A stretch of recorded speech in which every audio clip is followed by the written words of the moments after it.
Happy belated Halloween, everyone. I did mean to have this uploaded yesterday, but unfortunately, things happened that I'm not going to discuss with any of you because it's frankly none of your business. But better late than never, here's the 2023 Halloween special of FanFic Critic. I know I'm kind of cheating because I'm still wearing the FanFic Critic outfit, but instead of being Sweeney Todd this year, I'm being like a steampunk cowboy or something. You see, this hat came with these awesome goggles, which is why I'm not wearing my glasses. And, yes, I had to, unclip these because for some bloody reason they had these, like, glued to the hat. And it's like, well, the goggles are not going to do you any good if they're glued to the hat. So, we're going to put them on. And now I know why they were glued to the hat. They don't bloody work. Wow. Okay, then. So, I just ruined a perfectly fine costume by taking something off of it that I wasn't supposed to. Well, I guess that kind of works. Is that even? It'll have to be. Right, I'll keep my glasses off for this. I can read it fine. I can read it fine without the glasses. So, seeing the new FNaF movie, Five Nights at Freddy's, came out, I believe it was last Friday. Yes, it was last Friday. So, we're going to be reading a FNaF fanfic today called You Can't. I think it's rather fitting, really. So, the author is Just MC. It's rated M, it's in English, it's horror tragedy. The characters are Freddy Fazbear, Golden Freddy, the puppet, the murderer / William Afton. It's 2,700 words, 2 faves. It was published, earlier this, well, technically last month. So, it was published on October 6th. And it's complete. Right. This isn't a request. This is a story that I personally chose. And frankly, with the requests that I have, none of them would really be fitting as a Halloween special. So, there's that. There is that. Yes, I'm still very, very cross with the creator after what she had done to Meg a while back. Been trying to not engage with her if I can avoid it, but she still does send me emails from time to time. I think she's getting a bit fed up with me, but you want to know something? I don't care. It serves her right. So, she can kiss my ass. Bloody creator. Let's read the summary. William frowned, and his expression turned sympathetic. He approached the crying animatronic. He placed his index finger under the marionette's mask, so as to guide her gaze to him. He spoke as tenderly as he could, like a parent would do to their child. I don't hate you, Charlie, but you need to stay out of my way. An adaptation of the Save Them minigame. So this is technically FNaF 2, game-wise. There aren't any fanfics of the movie quite yet, but I'm sure there will be some to come. And they might just have them be in this genre anyway. I mean, they might do a movie version, but we shall see. Warning. This story contains dark themes. Proceed with caution. I'm not I can't speak today. I'm not oh, maybe, no, I think they used the wrong word. I think it's supposed to be like affiliated. Oh, no, I was messed up. I'm not affiliated with Scott Cawthon or the FNaF franchise. Constructive criticism is welcome. Someone used one of the suits. We had a spare in the back, a yellow one. Someone used it. Now, none of them are acting right. I was trying to sound like the phone guy, and I failed miserably. I'm going to try to do voice acting in this. William should be easy, because at least in the video game universe, William is British. Not so much in the American film. Well, oh well. I actually don't mind, because I'm sick and tired of the stereotype of all English-speaking people being villains. I mean, I guess it kind of matches my country's history with all the conquering it's done and whatnot, but still, we're not that bad. I'm not that bad. Well, I used to be bad, but I've gotten better. The creator is still a bloody you-know-what, but, I mean, she's not English, she's American. I'm assuming she's American, because whenever she speaks, she sounds like Meg. Just not as pleasant. My Meg is better than you, so there. Bloody creator. Time hadn't been particularly kind to William Afton. After the tragic death of his youngest son by the hand of his eldest, there weren't many things that could give him satisfaction. The excitement of creating and building robots. The delight given by his favourite kind of tea from back home. The feeling of freedom he got from driving around town whenever he had spare time. He felt none of those anymore. That being said, he still had his ways of coping with his loss, and nothing brought him more joy than seeing things go exactly as he had planned. The cameras had been deactivated. The facial recognition software had been tampered with. Even the Mangle's radio had been taken care of. The cops weren't going to meddle with his affairs until long, long after he was done. Where did that leave him? Whistling with content, he made his way to the establishment's hidden back room. His little lab rats were currently occupied with some party room. They had been promised a grand show for tonight, and he had every intent of delivering. As he kept walking through the unexpected darkness of the main hall, honestly, Fazbear Entertainment was practically begging for this to happen at this point. Is that supposed to be his inner thoughts in parentheses? One moment, please. I do apologize. Meg got me one of these. It's called a Dinky Dino. It was something from her childhood, and she discovered that they were selling them on eBay. So she got me one, and she got herself one. I believe mine's the Japanese version, and he was screaming at me because he wanted the AC turned off. I will give this thing kudos, though. It shows the temperature in Celsius and not bloody Fahrenheit. Feels familiar to my old home. Although I do like it here in the country. Americans have their ways of being weird about stuff, but there are some things that are a bit more practical as well. But it is good seeing Celsius being used instead of Fahrenheit. It's refreshing. Right, back to that. Where did I leave off? He opened the breast pocket of his purple security coat and pulled out the map of the pizzeria. Being a former owner of the company sure had its perks.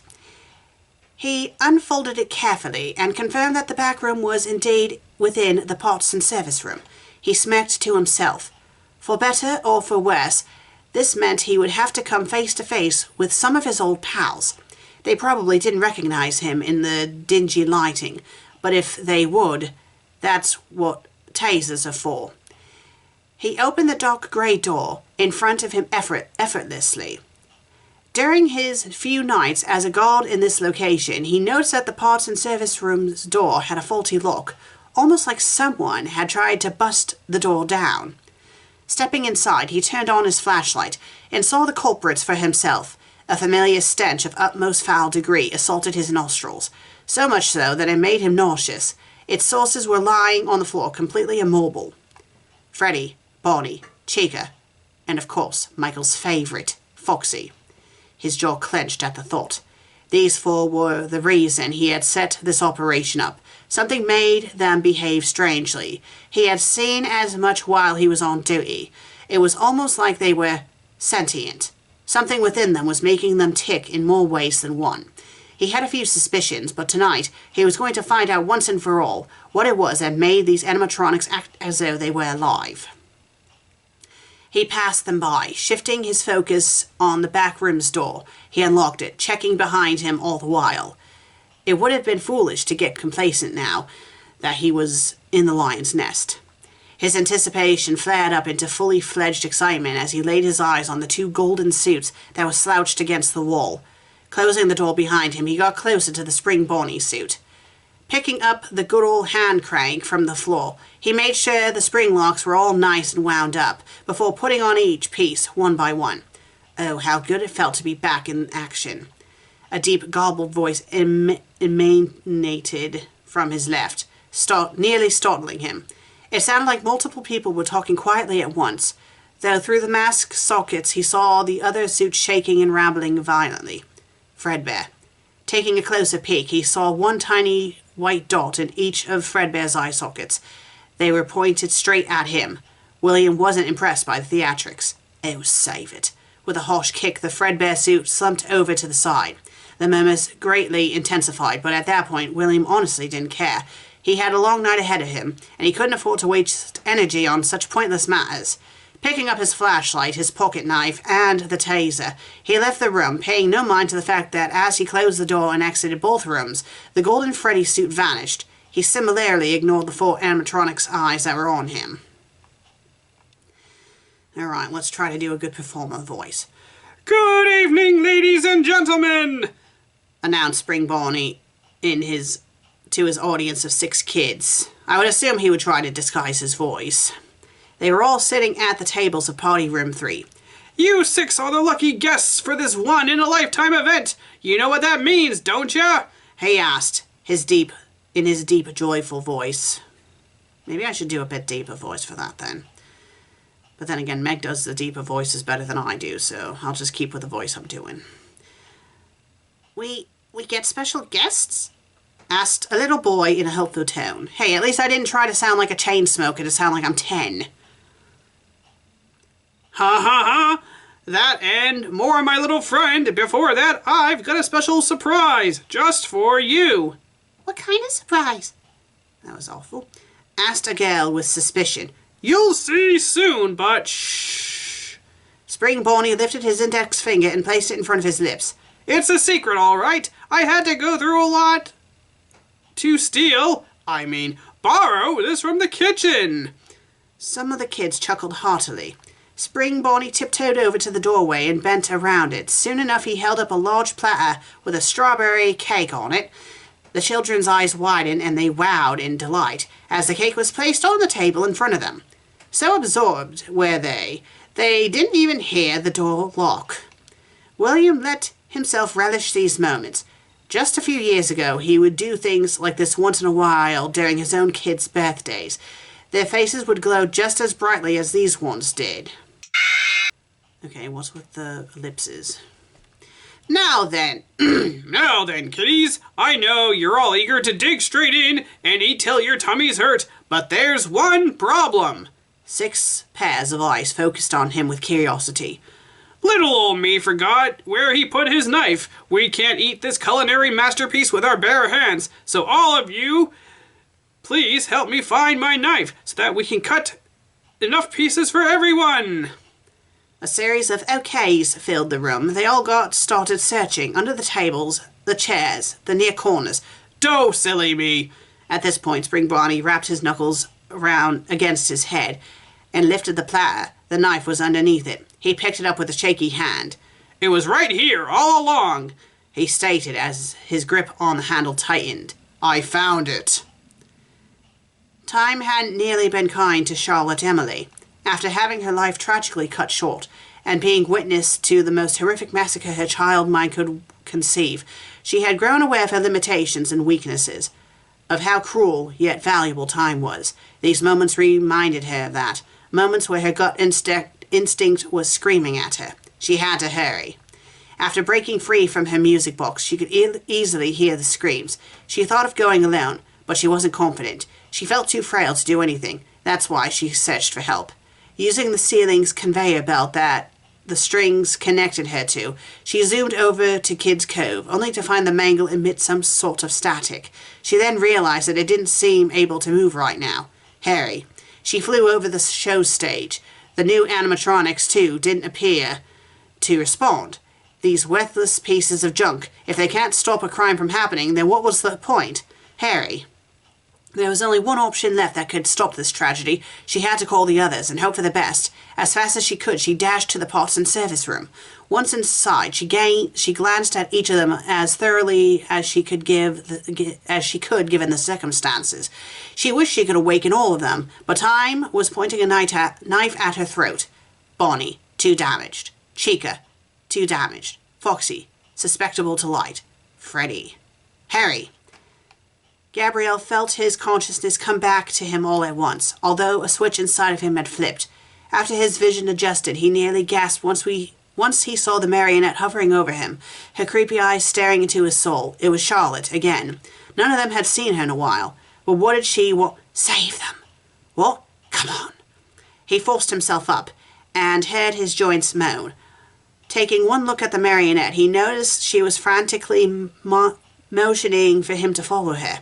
He had never seen Charlotte act so panicked before. It was obviously urgent, so he followed her without asking any questions or picking up his top hat. He set foot in the hall and already could see what made Charlotte act the way she did. all over the floor.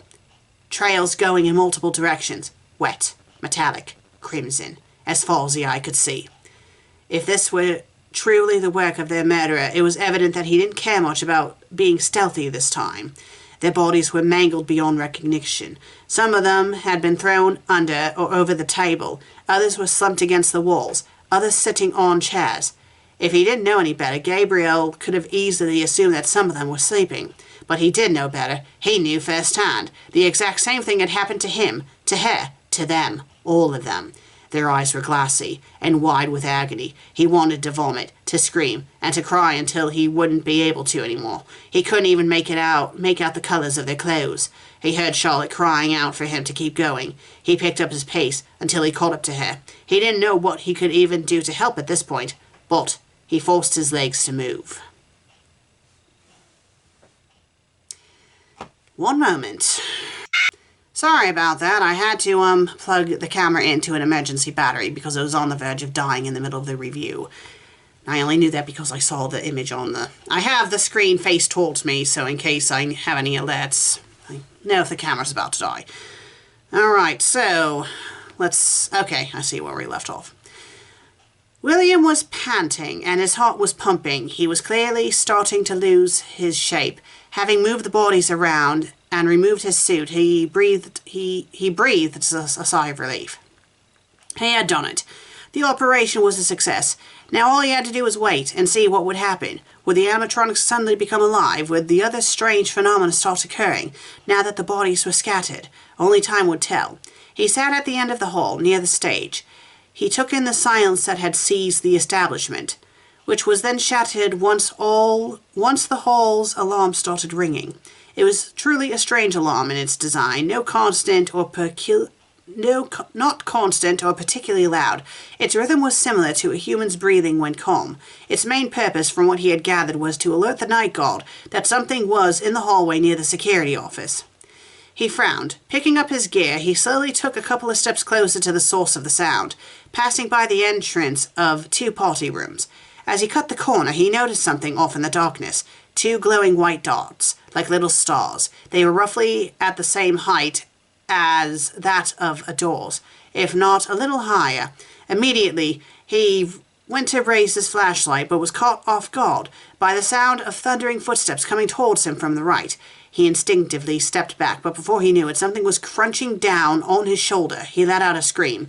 As swiftly as he could, he grabbed his taser and activated it. With an audible jolt, he felt the sharpness of the pain subside, only to give way to a duller one. The offender collapsed to the floor with a loud bang. As his vision adjusted, he finally got a proper look at who it was. Freddy Fazbear, the old one, at that. A chuckle slipped past his lips, which was followed by another, and then another. They kept piling on top of each other. In little time his laughter was echoing and reverberating all around him. He drew back his foot and dished out the toughest kick he could muster, square on the bear's nose, which honked. Well played, you little brat. He examined the decrepit animatronic bear closely. His eyes widened once when he saw a few drops of his blood on its teeth. That certainly complicated things for him, but he had come prepared, being the cautious man that he was.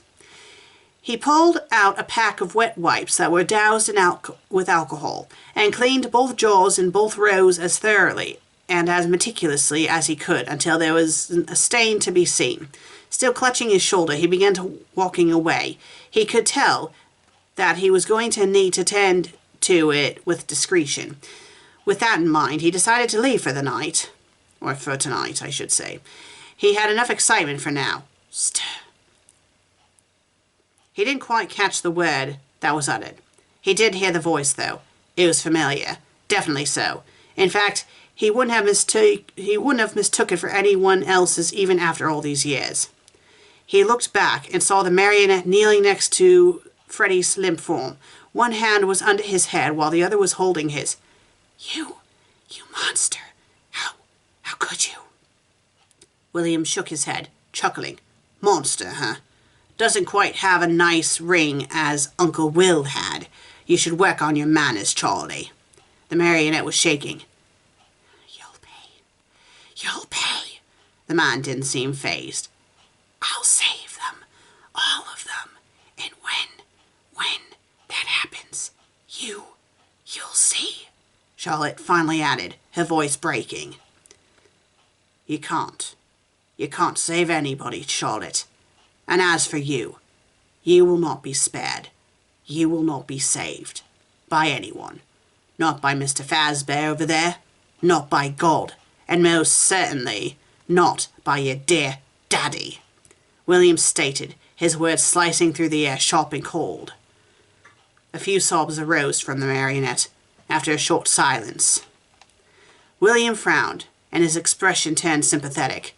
He approached the crying animatronic. He placed his index finger under the marionette's mask, so as to guide her gaze to him. He spoke as tenderly as he could, like a parent would to their child. I don't hate you, Charlie, but you need to stay out of my way. He lowered his gloved hand. He let his gloved hand travel over the taser once again.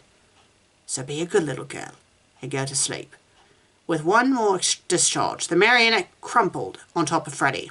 The employees would be met with what was certainly going to be an interesting sight once they walked in.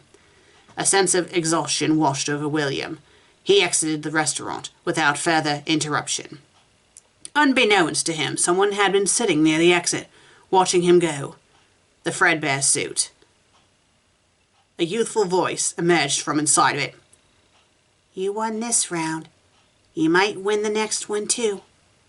Maybe the one after that as well. But one day, you will die. In one way or another. And when that happens, you'll burn in hell. To smithereens. I will be there too. I will be watching you. I will never let you leave. I will never let you rest. No matter how many times you burn. Good night, Mr. Afton. Thank you for reading. That's what the author's note at the end says. Thank you for reading. Well, that was relatively good. That was relatively good. Obviously, this is based off of the game universe and not the movie universe. Although I'd say the movie universe is rather similar. I mean, there's obviously going to be differences. But this was a nice, refreshing story. It's way better than the story I read for last year's Halloween special. At least this... I mean, that one technically involves... that involved the FNaF characters as well, but not to this extent. This was a legit FNaF story. Like, a legit story, not some silly nonsense. Like, I think there was a FNaF story I read in my first season about Bonnie and Freddy being an item, and it's like...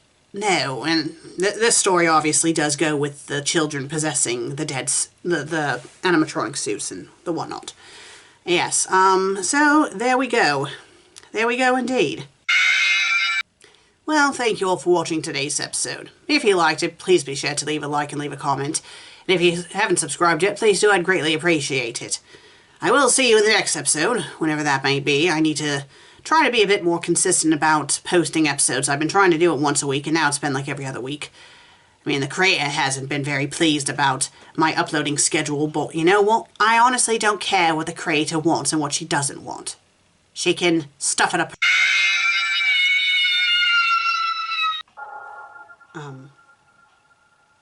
What's it? The laptop's... The lights are off. What the hell? It looks like I'm in black and white too. Bloody creator, what are you playing at?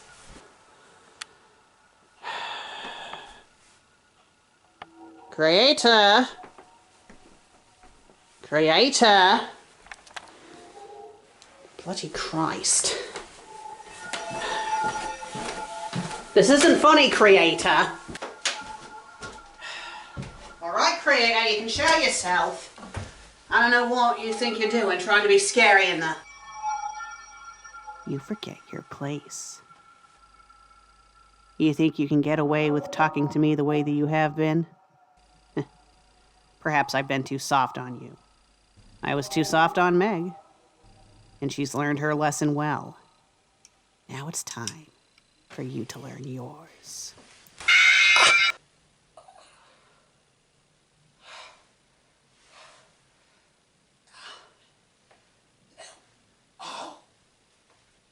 Are you serious? Bloody great.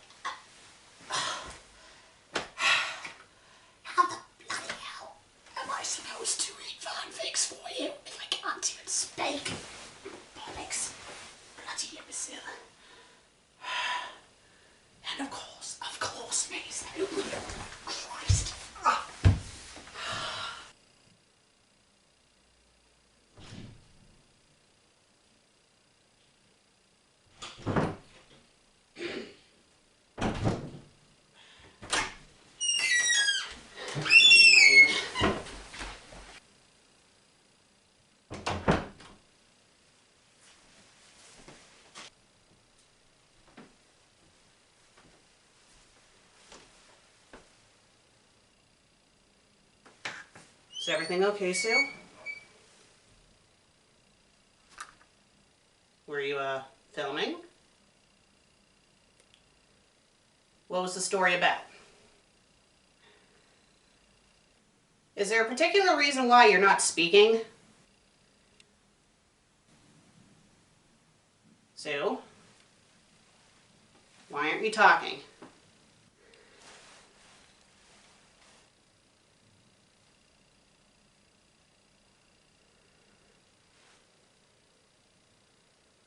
What happened to your voice? I lost it.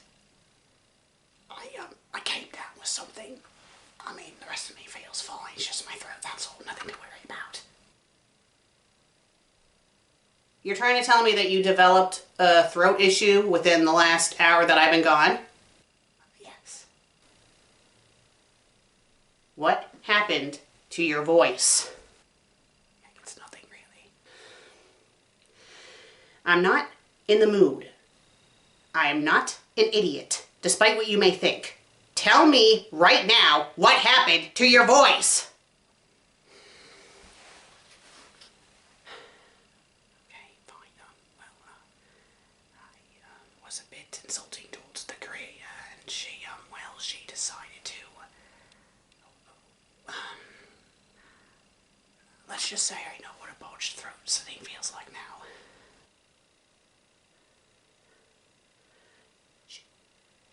She did what? It's no real actual damage. She just did what she did to you. I'm just still feeling the effects of it. Meg, please calm down. Do not tell me to calm down! Creator! You show yourself this instant! Creator!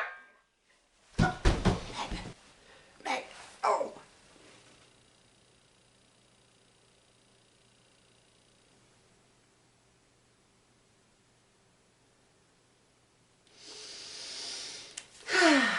It's good to be back. Oh. You first. Now for you. Where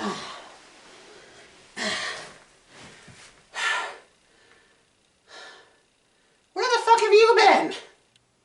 Oh, I've been around, my dear. I've been around. Meg, are you alright? Yeah. Never better. Glad to see that your voice is working again. Well, I'm very pleased to see that I have not lost my touch. You both seem way better than you were a few seconds ago. Well, thank you. Anything for you, my dear. Anything for you. When I heard about what happened between you two and your creator, well, I just had to help. You weren't created by the creator? Alas, I am not. You see, your creator got together with my creator, and she wanted me to be on your old web series. When your creator decided to reboot the web series, I didn't quite factor into things. Especially seeing she's already a goddess in her own right, it wouldn't make any sense to have two goddesses running around and, causing mischief for the two of you. I hope you understand. Then why are you here now?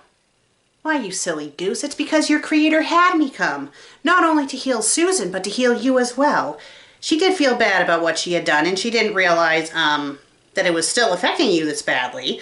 And as for Susan, well, it dawned on her that Susan can't quite do the web series if she can't talk efficiently, so you're welcome, she says. Oh, how kind of her. Listen, creator, just because you allowed lesbian Jesus to heal us, that doesn't mean I'm not angry with you. I do think it would be wise, my dear former fanfic critic, that you not piss off your creator any more than she already has been. She's running out of patience with the both of you. Well, she does have a point, Meg.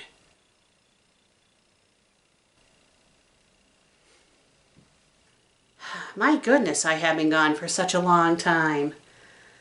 I see that the two of you have gotten, rather plump. How rude. You're one to talk. Look in a mirror. Oh? Oh. Oh. Ooh, it's darker. I kind of like this look. Reminds me of my Greek days. And I didn't mean it as an insult, by the way, about the two of you looking plump. You're both still very beautiful, and you're both still my type.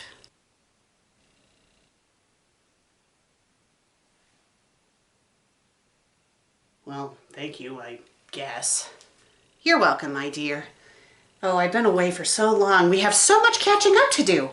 You know what? We're going to do that right this second. Oh. Oh. Oh. Oh. Susan, really? Oh, well. For the most part, you guys are a lot better than you were when I last saw you, so I'm satisfied.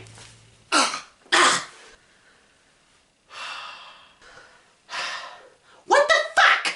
Oh, don't get so angry, former fanfic critic. I was only scanning your mind so I could catch up with you. Well, don't do that again! Don't need people invading my mind, thank you very much. You could have just asked questions.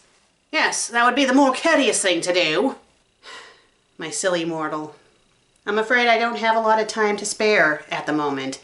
In fact, my time here is very, very limited. Well, what do you mean? You see, unlike the old web series, for this web series, there's technically no permission for me to be on it. Your creator hasn't had contact with my creator in a very, very long time. So I'm afraid this is a one-time appearance. This will be the only time this web series will see me. And, well, until this web series is over, I'm afraid this is the last time I'll ever interact with you two. Bloody Christ. Yeah, what Sue said. Will you cease to exist after this appearance? Oh, not to worry. I'm not going to spontaneously combust and die. I will still be around. You just won't see me. And your viewers won't see me. This is a one-time thing. Well, thanks again for healing us and for helping us out in the past. Can't believe I'm going to say this, but I think I will miss you a little bit. I will miss you as well, despite how annoying you can be. And rude, but I will miss you. Well, your creator is getting a bit impatient. I think I've overstayed my welcome. So, this is where we must part ways, my dears. Farewell. Take care.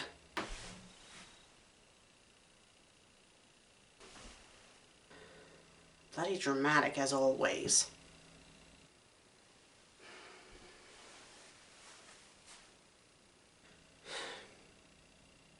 I shouldn't have been deceptive, Meg, and I don't think you're an idiot. I should have been straightforward with you about what happened. Yeah, you should have just been straight out honest.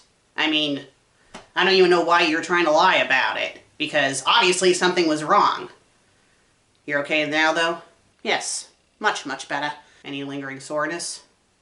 No, not at all. It feels normal. Feels like it never even happened. What about you, Meg? No, I actually feel a lot better than I have been. I'm assuming what had happened with you collapsing had to do with what the Kreia did to you. I think it's time for you to be a bit honest now. What exactly happened that day? Well, I guess you can say it's your turn to be angry with me. I wasn't quite straightforward with you about what the creator had done to me that day. Tell me everything that she did, Meg. Now, she shot me more than once. In fact, she shot me the exact same amount of times that you had done from back then. Really now? Yeah, well, I should have told you, and I didn't want to risk you getting angrier than you already were. And, well, with how you've been reacting to things in the past, can you blame me? No, I don't suppose I blame you. And I have no right to be angry with you, considering I myself was trying to be deceptive. But my element was a bit more obvious, and you've done rather well hiding your pain. If anything was learned from this, The creator definitely made her point today. Yeah, well. I guess we'll both have to be a bit more mindful of the creator from now on. Speak of the bloody devil. What is it? I've come to inform you that even though I have undone the pain of your throat being re-slit, and I've also undone the phase pistol injuries that I had inflicted on Meg a while back, there are still consequences for what you've done today. So, with that said, you're going to be going from 3,000 to 5,000 when it comes to reading stories out loud. You've got to be bloody kidding me! Seriously? Well, I mean, she did undo what she did to me, and she undid what she did to you, so I guess this isn't that bad. I'm sorry, I don't care. She made you relive getting your throat slit open. I don't care if she magically healed us. That doesn't justify bumping up the... Yeah, well, you know what? Whatever. It's not like she can go any higher than that number, because if she kept bumping up the word count, your episodes would be like years long. Well, maybe not years long, but you know how some stories are super long. So at least she's not making you read the entire thing out loud, but still. It is annoying, but I guess it could be worse, and again, she did undo the damage that she had done earlier. So there's that. I'm not really in the mood to cook anything. You want takeout? Completely understandable, pet. I'm fine with takeout. In fact, Wendy's would be suitable. Are you sure? Yes, Meg, I'm sure. I'm positive. It'll be fine. Okay, then. I will order some. Just don't attack me later or I'll be very angry. Right. I won't, I promise.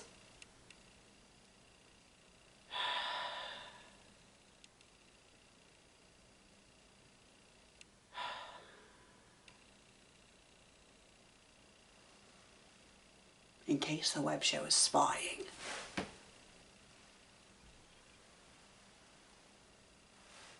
American version and Brit version. I mean, the web show hasn't spied in a while, so I'm just assuming that it bloody spied.